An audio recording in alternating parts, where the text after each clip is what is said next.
노후자금은 10억 이상 됩니까? 7억 이상 됩니까? 몇 년이 지나면 우리가 일본을 제끼고 세계에서 최장수익이 된대요. 유감스럽게도 모자라는 사람이 대부분 80%라고 생각합니다.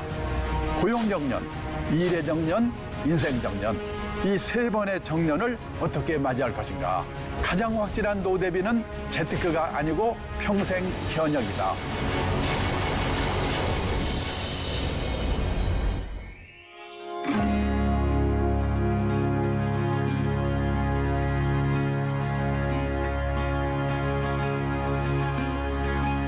안녕하십니까. 트러스트 자산운용 연금 포럼의 대표를 맡고 있는 강창입니다.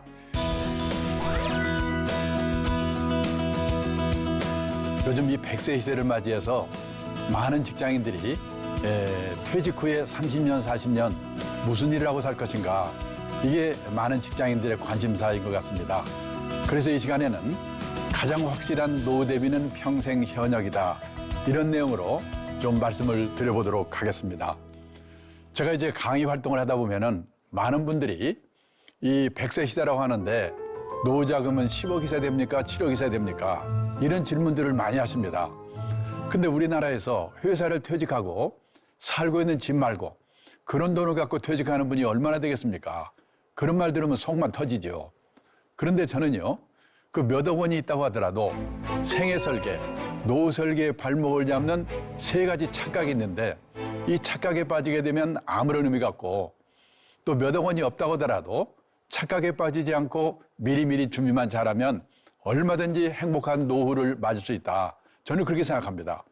그 첫 번째 착각이 뭐냐면, 많은 분들이 인생에 80, 80 이후는 없는 걸로 알고 있다.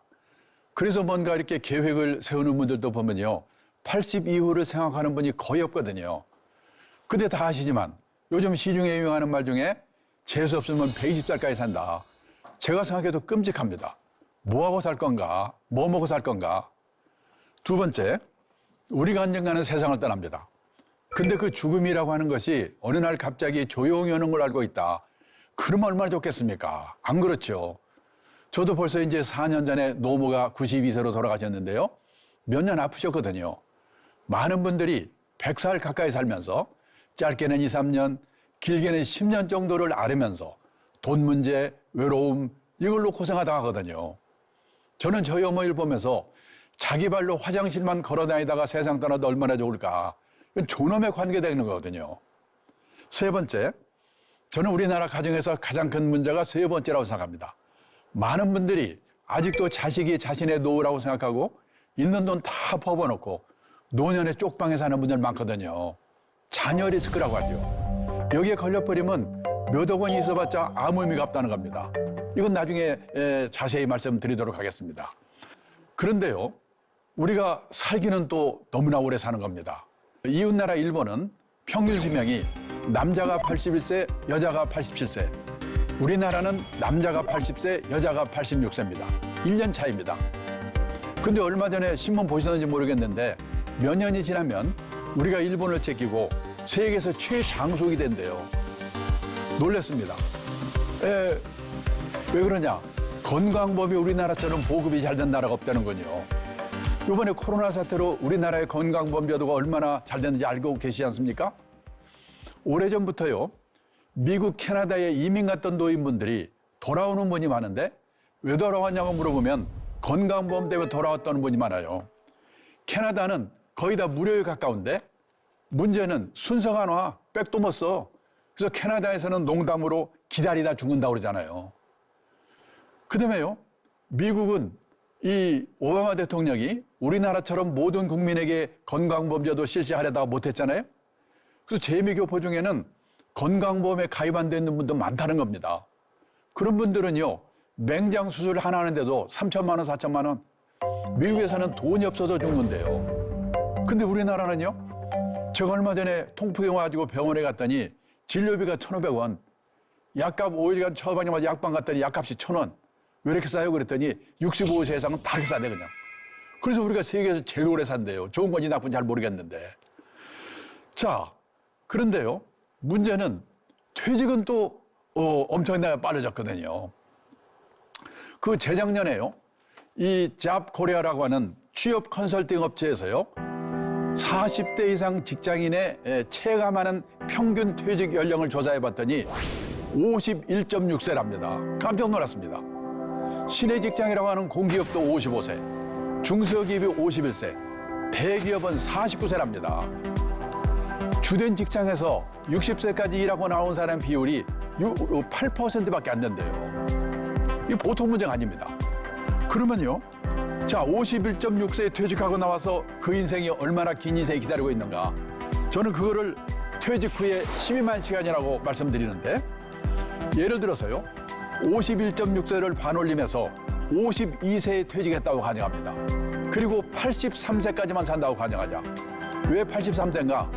지금 우리나라 남녀 합해서 평균 수명이 83세입니다. 그런데요, 아까도 말씀드렸습니다만은 우리는 평균 수명에서 지금 내 나이 뺀 만큼 앞으로 더 살겠지, 이렇게 계산하시면 안 되죠. 각각 자기 나이별로 기대 여우명만큼 살거든요. 그러니까 일단 환갑까지만 살아나오면 100살이다. 이렇게 보셔야 돼요. 자, 그래도 평균 수명 83세까지만 산다고 가정해도 52세에서 83세까지 31년입니다. 이 31년만 해도 이게 얼마나 긴 시간인가. 하루가 24시간입니다. 현역 시절에는 무지개 바쁘지요. 일해야지, 뭐 또 연애도 해야지. 하루가 100시간이면 좋겠어요. 근데 퇴직을 하고 나면 이놈의 시간이 안 갑니다. 잠자는 시간, 밥 먹는 시간, 화장실 가는 시간 다 빼도 최소한 하루에 11시간 남거든요. 곱하기 365일, 1년이죠? 곱하기 31년, 이게 바로 124,465시간입니다.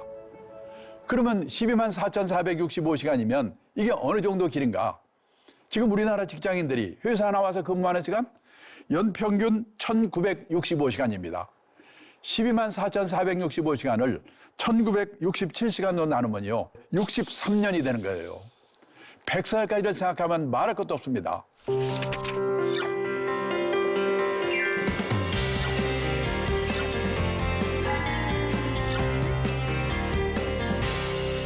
우리는 초등학교 다닐 때 하도 많이 들은 말 있죠? 인생은 짧고 예술은 길다. 아닙니다. 앞으로는 인생도 무지하게 길고 예술도 길다. 그리고 대책을 세워야 된다는 거예요. 그래서요, 선진국에서는 노후에 대비하는 방법이 두 종류로 갈라진다는 거예요. 열심히 살았는데 유감스럽게 노후 생활비가 모자란 사람, 그런 사람 어떻게 살 건가? 제 생각에 우리나라는요, 유감스럽게도 모자라는 사람이 대부분 70~80%라고 생각합니다. 살기는 갑자기 오래 살게 됐죠? 금리는 또 얼마나 벼락같이 떨어졌습니까? 몇 억을 모으기도 어렵지만은 모아봤자 은행에 갖다 예금하면요, 세금 떼고 나면 금리가 몇 푼 안 돼요. 모자라는 사람이 대부분입니다. 인생에서 재산이 제일 많을 때가 50대랍니다. 근데 통계청 자료를 보니까 우리나라 50대 가구의 가구당 평균 총자산이요, 5억 6,700만 원이래요. 지방에 계신 분들은 웬 돈이 저렇게 많지? 서울 수도권의 비싼 집값 포함해서 평균 돼서 그런 거예요. 집값을 빼고 나면 지방이 차라리 나요. 근데 여기에 부채, 가계 부채가 말이 많죠? 부채가 평균 1억 74만 원. 그러면요, 1억 74만 원을 빼고 나면 4억 6,666만 남습니다. 그러면 50대 후반에 재산이 4억 6,666만 원이 있으면요, 그럭저럭 먹고 살 수 있는 거 아닌가, 그렇게 생각하시겠죠? 근데 문제는 4억 6,666만 원 중에서 살고 있는 집값이 4억 545만 원이래요. 빼면 얼마 남아요? 6,121만 원. 아니, 6,121만 원 가지고 어떻게 30년, 40년을 삽니까? 그러니까 60만 원 가지고 주식 사서 튀겨볼 것 같다 빵으로 만들거나. 작년, 재작년 동학 개미 때문에 난리지 않습니까? 아니면 집을 팔아 살아야 돼요. 근데 그 집값이 이웃나라 사례를 보니까, 일본 사례를 보니까 내가 과연 그 집 믿을 수 있을까? 그러면요, 선진국 같으면 재산은 없더라도 최소 생활비 정도는 연금을만 생활합니다. 근데 우리나라는 그럴 수 있는 선생님, 그럴 수 있는 분이 학교 선생님, 공무원, 군인분들 빼면 거의 없거든요. 있는 건 국민연금 하나 정도인데, 저도 놀랐는데요, 우리나라 65세 이상 고령자 중에서 국민연금 나이 들어서 받는 노령연금을 받는 분이 54%밖에 안 된대요. 절반 좀 넘어요. 문제는 월 수령액이 60만 원 미만이 78%, 껌값. 100만 원 이상 받는 사람은 7.7%밖에 안 돼요. 퇴직연금? 제가 재작년에 우리나라 퇴직연금 적립금액을 가입자 수로 나눠봤더니 약 4천만 원. 그 통째로 받아봤자 1년 생활비 될까 말까. 그리고 개인연금은 일부 사람밖에 없어요. 없어요. 있는 게 뭐냐? 달랑 집 한 채. 근데 그 집이 내 노후에 도움이 될까? 지금 일본 동경에 가면요, 신도시, 우리말하면 분당, 일산, 80년대까지만 해도 흥청흥청하던 신도시인데요. 저녁에 가보면 불안도는 아파트가 많아요. 비어 있어가지고. 지금 일본의 빈집이 846만 채래요. 10년쯤 지나면요, 일본 집 3채 중에 한 채가 빈집이 될 거예요. 우리나라 빈집? 재작년에 보니까 우리나라도 151만 채 빈집이 있대요. 시골에 농가주택 비어 있는 거? 아니에요. 대도시 한복판에도 빈집 있어요. 도청 있던 자리가 도청이 딴 데로 옮겨가 버리면 그 동네 빈집이 생겨요. 도움이 안 돼요. 근데 신문에 텔레비에서는 노후가 편하려면 10억이냐 7억이냐. 저는요, 신문기자 만날 때마다 제발 좀 그런 것 좀 쓰지 마라. 우리나라 대부분이 그렇게 안 되는데 그런 기사를 보면 도움이 됩니까? 복통 터지고 초조하죠.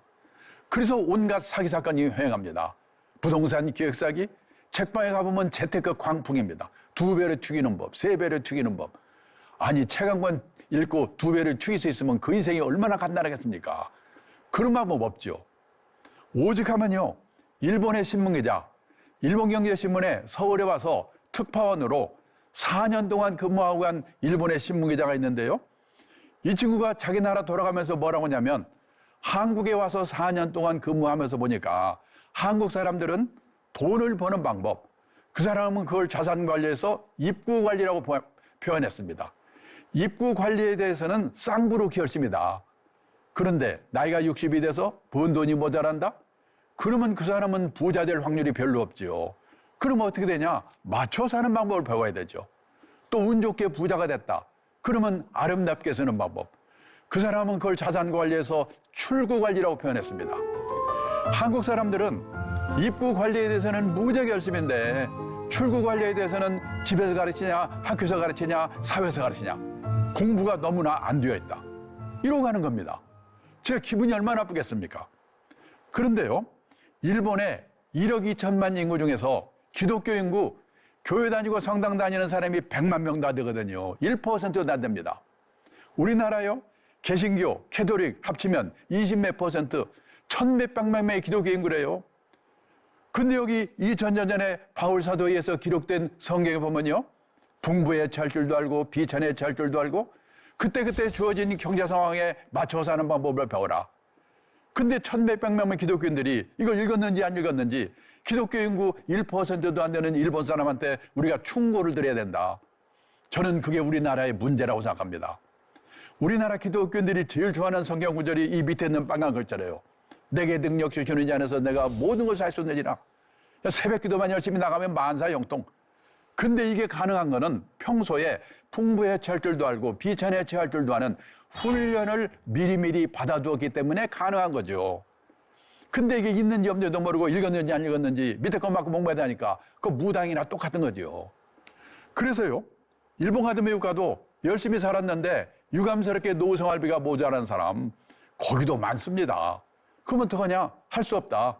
나는 이제 생활비가 모자라니까 체면불구하고 이쪽 팔리는 거 감수하고 허드렛 일이라도 해가지고 한 푼이라도 벌 방법이 없을까? 이 일을 찾지요. 제가 지금부터 46년 전입니다. 1975년인데요. 일본 동경 증권거래소라는 데 가서 연수를 받았어요. 그때 일본의 전체 인구 중에서 노인 비율이 8%였습니다. 지금 우리나라 65세 이상 노인 비율 16%입니다. 46년 전에 일본의 노인 비율이 지금 우리나라의 절반밖에 안 됐는데 지금 생각해보니까 그때 일본의 노인들은 체면을 버리고 일할 준비가 되어 있었구나. 그때 제가 두 가지 광경을 목격했습니다. 하루는요, 동경증권거래소 지하에 주식이나 채권을 보관하는 창고가 있는데요. 그 앞을 견학하는데 머리가 허연 70은 넘어서 가던 노인들이 100명 정도 앉아가지고 주식을 세고 있어요. 제가 놀래가지고 안내하는 분한테 물어봤죠. 저분들은 옛날에 뭐 하던 분들입니까? 옛날에는요, 기업의 간부도 있고 공무원 출신도 있고 한자씩 하던 사람들이지요. 얼마씩 받아요? 시간당 500엔, 우리 돈으로 5, 6천 원 받고 일한대요. 끝나고 제 숙소가 비즈니스 호텔입니다.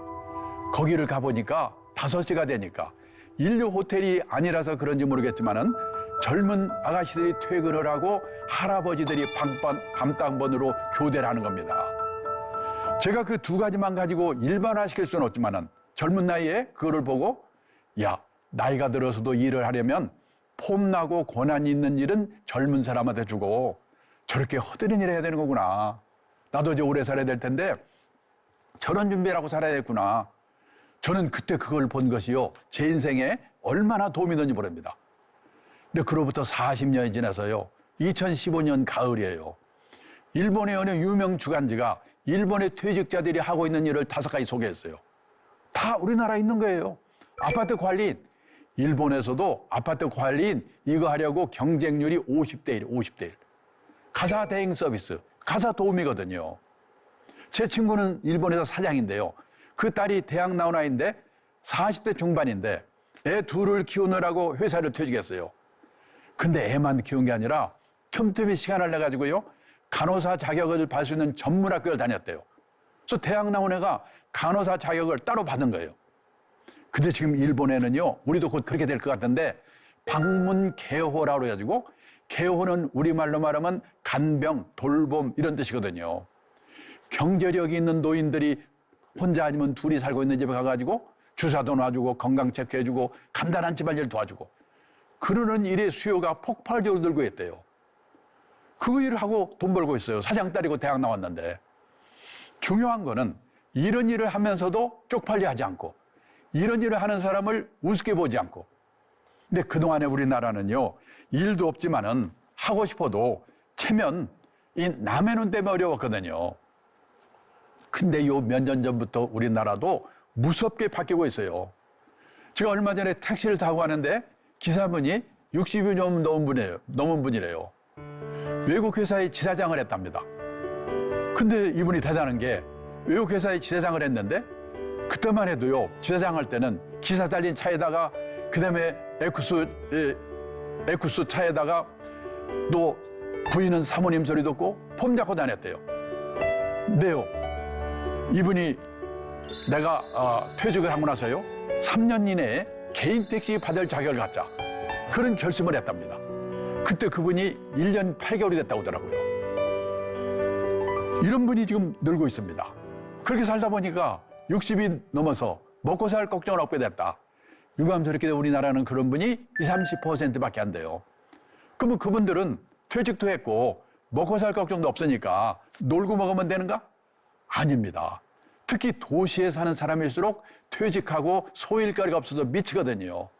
요즘 서울 시내 인류 호텔에 헬스클럽 한번 가보면 왕년에 장관, 차관, 사장이던 사람 다 모였어요. 거기서 오전 시간 때우고 오후에 커피숍에서. 정부 고관을 했던 제 친구가 저녁 먹다 뭐라고 하냐면 자기는 아침에 잠에서 깨면 침대에서 내려오기 전에 오늘은 뭐 할까? 그 생각부터 해놓고 그때 내려온대요. 하루 이틀도 아니고 30년, 40년 그렇게 살아보세요. 환장합니다. 그래서 선진국에서는 퇴직하고 먹고 살 걱정이 없는 사람 뭐 하는가? 취미활동 절반, 봉사활동 절반이면서 약간의 용돈벌이 하는 일, 그런 일들을 다 하고 있다는 거예요. 지금 우리나라도 그런 세상으로 가고 있거든요.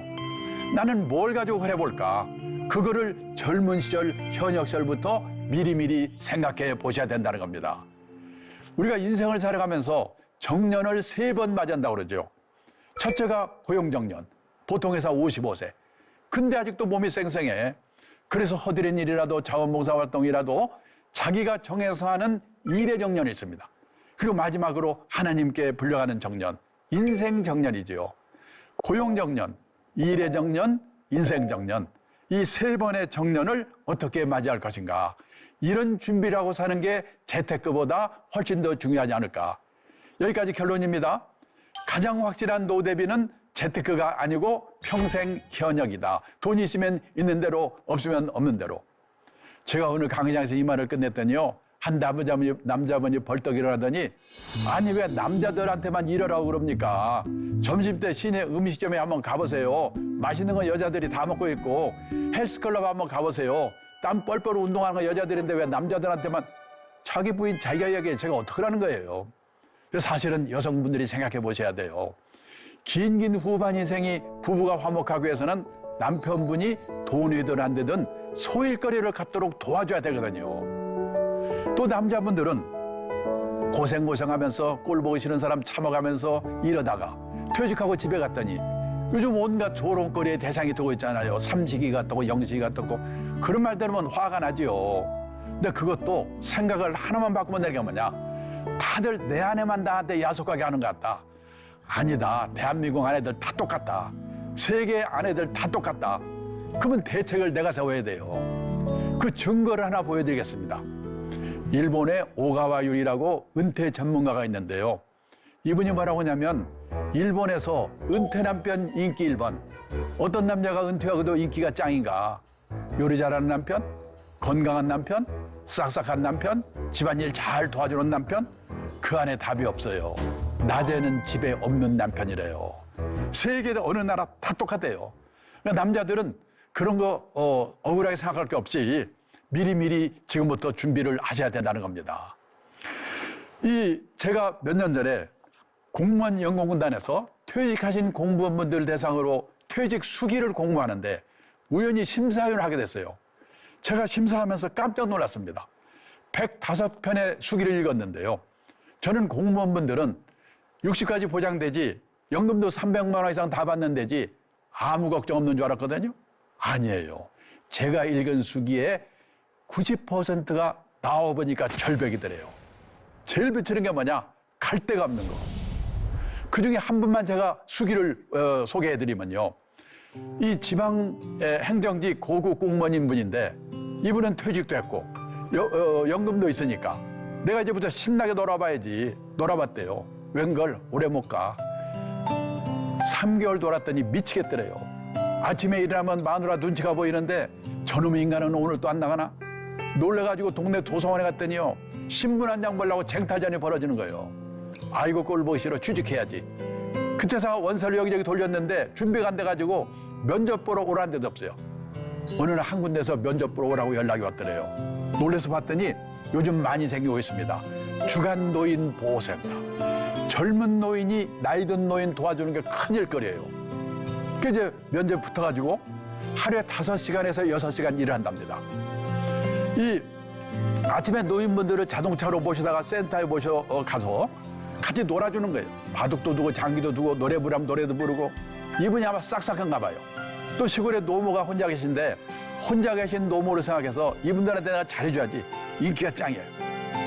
근데 요즘요 주간 노인 보호센터가 여기저기 생기면서 노인분들이 삐치면 다른 데로 가버린대요. 돈이 안 되잖아요. 근데 그분은요 다른 데서 오히려 그분 때문에 온답니다. 그게 인기인이 됐어요. 한 달에 월급을 얼마 받는가? 월급을 70만 원 받고 집에서 내던 건강보험료 30만 원을 회사가 내준대요. 100만 원 벌어다 주고 집이 없으니까 그 수기의 마지막에 뭐라고 있었는가? 가장 마지막에 이렇게 써있으니까 그렇게 무섭던 마누라가 천사로 바뀌었다. 남자분들은요 갈 데가 있어야 돼요. 근데 말이죠 요즘 직업이 막 사라지는 시대입니다. 예를 들어서요 그 옥스퍼드 대학의 마틴 스쿨이라는 데서 고용의 미래라는 보고서를 발표를 했는데요. 2033년 10년 후가 되면요 현재 있는 직업의 47%가 사라질 거래요. 절반이. 근데 내가 무슨 일이 있냐? 그런데 문제는 아무리 직업이 사라져도 그거의 주체는 사람이라는 거예요. 사라지는 직업이 있으면 또 새로 생기는 직업이 있고. 그래서요 뭔가 평생 현역 일을 하기 위해서는 마음가짐이 중요한 거예요. 그런 사람들의 공통점을 보면은 가장 확실한 노후 대비는 평생 현역이다. 일의 중요성을 깨닫고 있는 사람이에요. 그 다음에 뭐냐? 내가 남과 다른 점이 뭘까? 내가 남과 차별화시켜서 할 수 있는 일이 뭘까? 그리고 김 과장, 박 과장이 아니고 이거를 잘하는 김 무슨 똘똘 이런 노력을 해야 된다는 거죠. 그리고요 중요한 게 뭐냐? 내가 돈이 아쉬워서 수입을 바라고 일을 시작했는데 이게 하다 보니까 취미가 될 수가 있습니다. 또 취미로 시작을 했는데 그게 돈벌이가 될 수가 있어요. 근데 처음부터 돈도 생기고 폼도 나고 자기 보람도 있고 이런 일은 있을 수가 없거든요. 그래서 우리가 학교 다닐 때는 선생님 말씀을 잘 들어야 돼요. 직장 다닐 때는 회사 방침을 잘 따라야 됩니다. 근데 후반 인생은 남의 눈을 의식하지 않고 내가 지금 하고 있는 일이 올바른 방향이다. 자기 소신이 있어야 된다는 거예요. 그래서 뭐냐? 후반 인생은 자기 만족을 추구하는 시기다.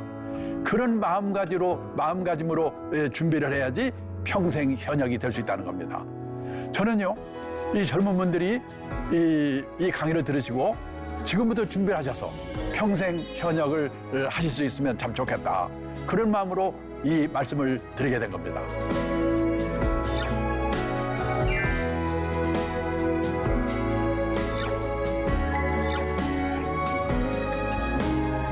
다음 시간에는 요즘요, 혼자 되는 노후가 보편화된 시대예요. 혼자 사는 노후가. 그 혼자 사는 노후에 어떻게 대비할 건가? 이런 내용에 대해서 말씀을 드려보도록 하겠습니다. 이 시간에는 여기서 끝내겠습니다. 감사합니다.